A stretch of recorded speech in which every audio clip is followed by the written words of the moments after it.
Speaking of just the community and different things like that, there was recently a change made, I guess, right, to how the Elgin Police, which has, you guys have done a pretty good job of selecting officers to this point. I mean, I think Elgin, has a very well thought of police department. You know, we hear all the time about different communities. I mean, Hawaii was in here recently, seeing how you guys did something. You know, they came out to Elgin, Illinois from Hawaii.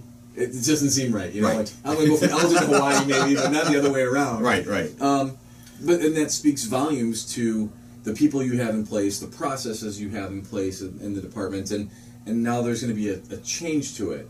Is this a good change into the way that officers are going to be selected? Is it just a different way? You know what, actually, a lot of the process is going to stay the same, and so we have, there's multiple phases to the test, and actually, while we're on the topic, I put a plug out there that we are actually going to be testing for police officers coming up September, October. Go to our website, there's information in there about the testing process, when it's going to start, etc. But going back to to become a police officer, you do something. First of all, you need to initially apply, and then you're putting a lot of background information, and which will eventually lead to an extensive background check that's done by our detectives. But before that, people go through a written test, and the written test tests intelligence. It tests your ability to memorize things. It tests your ability to correctly analyze a situation and make good decisions from that. And so that ranks people, and then from there, then people take a physical agility test, and there's certain things you have to do. You have to do a 1.5 mile run. You have to do bench press. You have to do sit-ups. There's actually even a test to test your flexibility in there, and so there's minimum standards for all those. And then from there, then you'll go to an interview with the Police and Fire Commission. The Police and Fire Commission is what there's a little bit of a difference there. Traditionally, everything else at that point is going to stay the same until you get to that last stage almost. Right. And so that's the stage that's really important. And one of the issues that has been out there is that prior to this change, the Police and Fire Commission was the 3 members of the community selected by the mayor and council to serve on this board, and they entirely did the interviews. So they're interviewing the candidates, assigning them points, and that's a big part of the testing process in terms of who gets selected. And during that process, the police chief and the fire chief, who are ultimately responsible for everybody that they hire, have not even been part of that process. So they had no say. Exactly. And so you bring somebody on, and the first day the chief looks at or talks to this person and says, "I would have never hired this guy."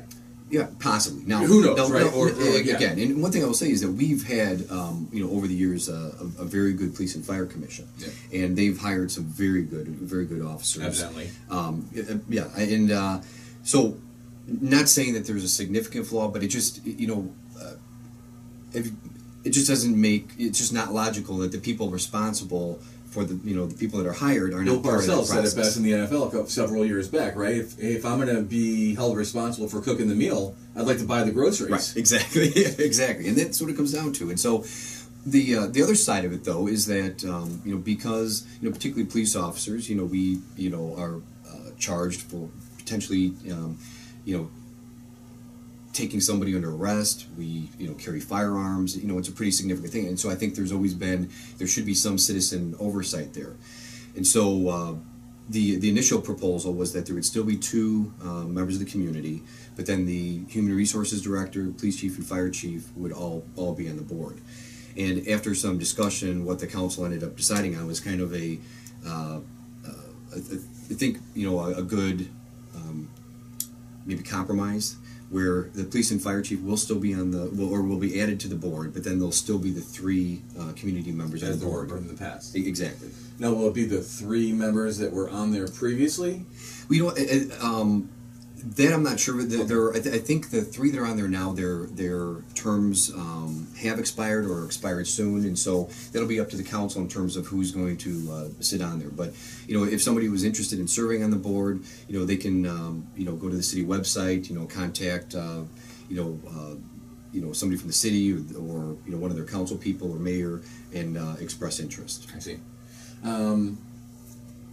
Any thoughts personally on this yourself? I mean, I guess I'll ask for your opinion. Do you think this is good for the fire and police department, or is it a different way of doing it? Well, I think what we came to was a good compromise. And the main thing is that now the police chief and fire chief have direct input into the hiring process, and they will be there. They will be actually interviewing the candidates. And for example, in Elgin, there's certain things that we value a lot about, for officers. We want officers that are very engaging in the community.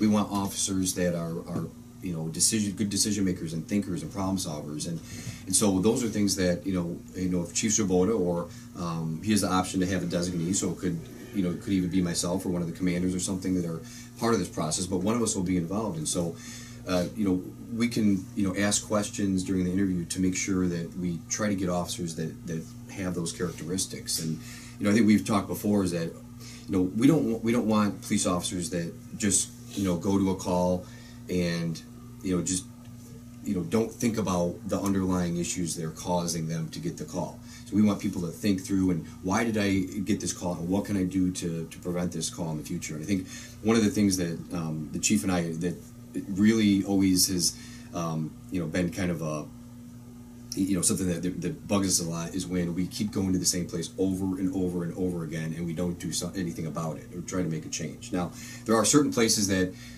just in and of themselves are going to generate a lot of calls, but there are other places where some random address that we've gotten called to 10 times in the last month, that shouldn't happen. We should be trying to take some steps to figure out what is the underlying issue that's causing that and address instead that. of reacting, resolve the issues right at some point, or get some resources there that can. Absolutely. Yep. Yep.